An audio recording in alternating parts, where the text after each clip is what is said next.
कक्षा 10 विषय गणित प्रश्नावली 1.1 वास्तविक संख्या। नया सिलेबस जो एनसीईआरटी में लागू हुआ है उसकी बात करते हैं। तो वास्तविक संख्या चैप्टर है, इसके बेसिक के बारे में बात करेंगे पहले। तो देखो संख्याएं, सबसे पहले बात करते हैं संख्याओं के बारे में। संख्याएं दो तरीके की होती है, ठीक है। एक तो होती है वास्तविक और एक होती है अवास्तविक। एक तो होती है वास्तविक, दूसरी होती है अवास्तविक।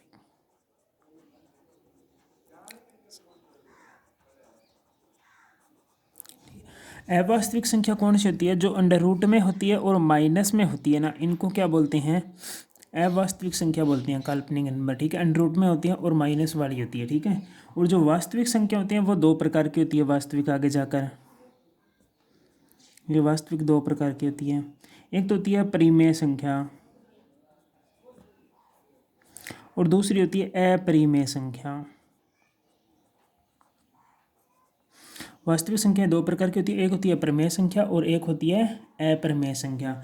तो परिमेय संख्या तो हमने परिभाषा पढ़ी है कि वे संख्याएं जिन्हें हम पी बटा क्यू के रूप में लिख सकते हैं, उन्हें क्या बोलते हैं? परिमेय संख्या बोलते हैं। कोई भी संख्या उसे हम पी बटा क्यू के रूप में लिख सकते हैं, तो वह परिमेय संख्या होती है। पर इसमें कंडीशन क्या होती है कि क्यू बराबर 0 नहीं होना चाहिए।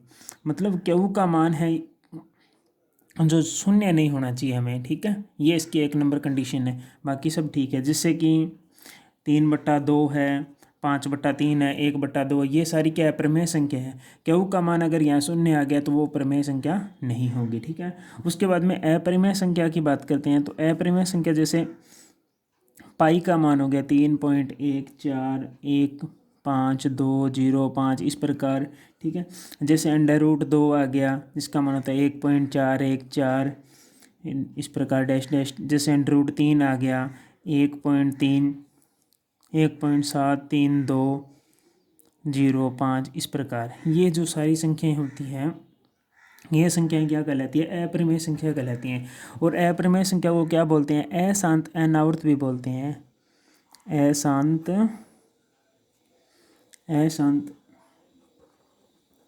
अनावर्ती,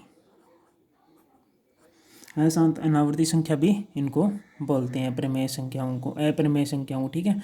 और हमें इस चैप्टर में किसके बारे में पढ़ना है? वास्तविक संख्याओं के बारे में पढ़ना है, ठीक है। तो ये तो था संख्याओं के बारे में। अब बात करते हैं यूक्लिड विभाजन प्रमेय के बारे में कि ये क्या होती है। तो जैसे कोई भी संख्या मैंने मान ली संख्या ए है, ठीक है। उसका अगर हमने ए में बी का भाग दिया, ठीक है, तो हमारे पास में क्या प्राप्त हुआ? भागफल, ठीक है। इसको बोलते हैं क्यों। और जो शेष फल प्राप्त होता है आर, उसे क्या बोलते हैं? रिमाइंडर बोलते हैं। जैसे कि मैं यहाँ पर आपको बताऊँ भाग देकर, जैसे 15 कोई संख्या है, ठीक है, उसमें मैंने किसका भाग दिया? 6 का भाग दिया, ठीक है। तो भाग कितने पे जाएगा? 6 दूनी 12, ठीक है। तो यहाँ आ गया 12 और यहाँ क्या बचा? 3 बचा, ठीक है। तो ये 3 क्या होगा? आर बराबर 3 होगा, ठीक है। 3 मतलब रिमाइंडर मतलब शेषफल। तो ये आर का मान आ गया शेषफल, ठीक है। और इस 2 को क्या बोलते हैं? भागफल, ठीक है। और ये जो 15 है ये किसका मान है? ये होता है भाज्य। इस 15 को क्या बोलते हैं? भाज्य। और जो यहाँ आता है उसको क्या बोलते हैं? भाजक। इसको क्या बोलते हैं? भाजक बोलते हैं। जैसे हमने ये सूत्र पढ़ा ही है, काफ़ी बार पढ़ा है। भाज्य बराबर क्या होता है? भाजक गुणा भागफल प्लस क्या होता है? शेषफल होता है, ठीक है। तो हमारे पास में जो भाज्य है वो कितना है? 15 है, तो यहाँ पर भाज्य 15 आ जाएगा। भाजक हमारे पास में कितना है? 6 है, इंटू भागफल हमारे पास में कितना आया? 2 प्लस शेषफल कितना आया? 3, ठीक है। तो जो शेषफल है उसको आर से लिखते हैं, रिमाइंडर, ठीक है। और जो भागफल होता है उसको इंग्लिश में बोलते हैं कोशेंट, ठीक है। तो इसको क्यू से लिखते हैं। और जो भाजक है उसको हमने बी और भाज्य को ए कोई संख्या मानना है, इनको ए बी मानना है, ठीक है, इस प्रकार होता है। तो इसमें लिखते कैसे, जैसे ये कोई भी दो संख्या दे दी तो जो बड़ी संख्या होती है वो हमेशा ही ए का मान होता है। यहाँ याद रखना, बड़ी संख्या, ठीक है, और यहाँ लिखना छोटी संख्या।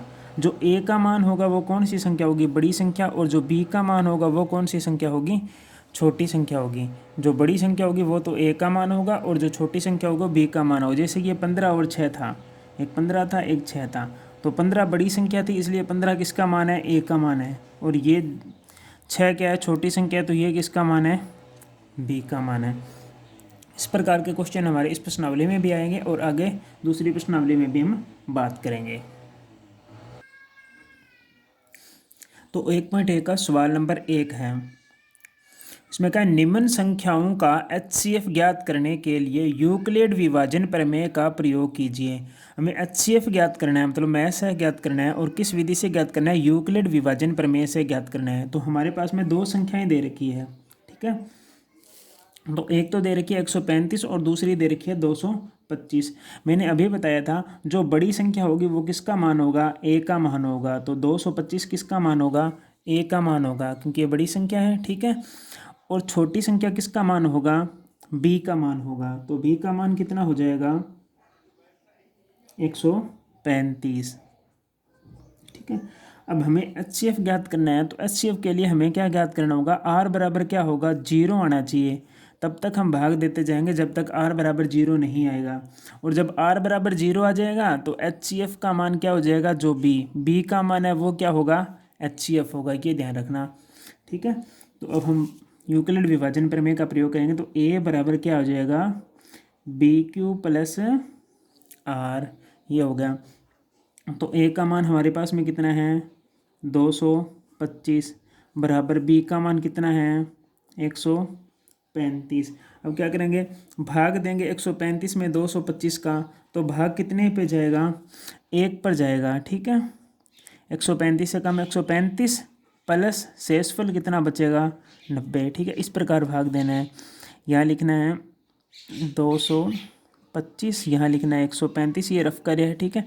तो 1 पर भाग देना है, 135 से कम 135, 0, 12, 12 में से 3 गया 9, तो शेषफल कितना बचा, 90, ठीक है। तो वो यहाँ लिखना है। अब देखो यहाँ शेषफल R बराबर 0 नहीं आया, ठीक है, तो R बराबर 0 नहीं है, तो दोबारा हम भाग देंगे। अब क्या करेंगे, जो ये 135 है इसको यहाँ लिखेंगे, 135 बराबर 90 को यहाँ लिखेंगे, ठीक है।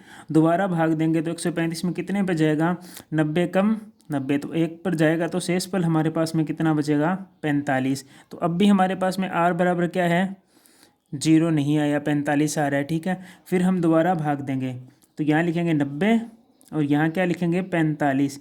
अब कितने पे जाएगा, 45 दूना 90, तो 2 पर पूरा पूरा भाग जाता है, जैसे यहाँ 90, यहाँ 45, 45 दूना 90, तो शेषफल कितना बचा, 0। तो शेषफल 0 बचते ही जो यहाँ पर बराबर के पास वाला जो B होता है वो क्या होता है, HCF होता है। तो हम क्या लिखेंगे, HCF बराबर कितना लिख देंगे, 45। ये हमारा आंसर है। इस प्रकार इस क्वेश्चन को करना था। इसी प्रकार पहले का दूसरा क्वेश्चन दे रखा है जिसमें 196 और 38,220 है और हमें उसी प्रकार HCF ज्ञात करना है। तो सबसे पहले देखेंगे बड़ी संख्या कौन सी है, 38,220 है, तो ये किसका मान हो जाएगा, A का मान, और B का मान कितना हो जाएगा, 196। वही सूत्र लगाएंगे, A बराबर BQ प्लस R, तो A का मान है 38,220, B का मान कितना है 196। अब 196 का इसमें भाग देंगे तो पूरा पूरा भाग जाएगा 195 पर, प्लस शेषफल क्या आ जाएगा, 0 आ जाएगा, ठीक है। तो R बराबर क्या आ गया, 0 आ गया। यहाँ देखो R बराबर क्या आ गया, पहली कंडीशन में 0 आ गया। अब पहली कंडीशन में 0 आ गया, जो बराबर के पास में है या जो B का मान है, ये B का मान है, वो क्या होता है, HCF होता है। तो हम क्या लिखेंगे, HCF बराबर कितना आ जाएगा, 196। ये हमारा आंसर है। अब 867 और 225 दे रखा है। इन दोनों में से हमें HCF ज्ञात करना है, ठीक है। तो HCF क्या होगा, कैसे ज्ञात करेंगे? सबसे पहले बड़ी संख्या कौन सी है, 867 है, तो उसे हम B का मान, A का मान मानेंगे, और जो छोटी संख्या उसको किसका मान मानेंगे, B का मान। तो 225 किसका मान आ गया, B का मान आ गया, ठीक है। अब यूक्लिड विभाजन प्रमेय का प्रयोग करेंगे। तो क्या है यूक्लिड विभाजन प्रमेय? तो A बराबर BQ प्लस R, ये दे रखा है, ठीक है। तो A का मान हमारे पास में है 867, B का मान दे रखा है 225। अब 867 में 225 का भाग देंगे तो कितने पे जाएगा, 3 पर भाग जाएगा, और शेषफल कितना बचेगा, 102। तो यहाँ लिखेंगे R बराबर नहीं है 0, तो R का मान 0 नहीं आया। फिर दोबारा इस 225 को आगे लिखेंगे, जब तक शून्य न प्राप्त हो तब तक हम करते रहेंगे ये प्रक्रिया। अब 102 को यहाँ लिखेंगे, दोबारा भाग देंगे 102 का 225 में, तो 2 पर भाग जाएगा, और शेषफल बचेगा हमारे पास में 51, ठीक है। तो 225 में भाग दिया, शेषफल बचा 51। तो अब भी शेषफल R बराबर 0 नहीं आया, तो क्या करेंगे, दोबारा भाग देंगे। अब यहाँ लिखेंगे 102, जो ये संख्या इसको यहाँ और शेषफल को यहाँ लिखेंगे, ठीक है। अब 102 में 51 का भाग देंगे तो 51 दूना कितना होती हैं, 102 होती हैं, तो पूरा भाग जाता है। पूरा भाग जाएगा तो शेषफल कितना बच जाएगा, 0 बच जाएगा। यहाँ क्या है, R बराबर क्या आ गया, 0 आ गया। R बराबर 0 आते ही जो यहाँ पर जो मान प्राप्त होता है वो क्या कहलाता है, HCF कहलाता है। तो हम क्या लिखेंगे, HCF बराबर कितना आ गया, 51।